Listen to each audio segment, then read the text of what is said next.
Hey, this is Cool Trains in Montreal, and I'm at Poultry Cottage Road, otherwise known as the bridge to John Abbott College. And here we have a quick train coming underneath the bridge.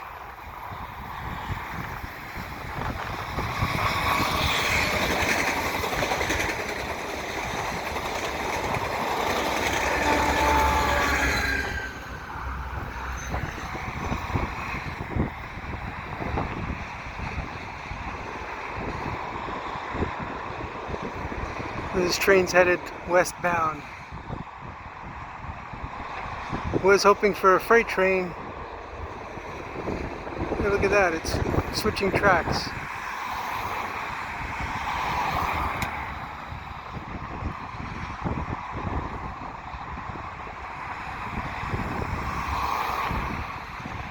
It's not switching tracks so much as it's just taking a curve.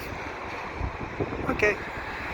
If you like what I do, please subscribe to Cool Trains in Montreal.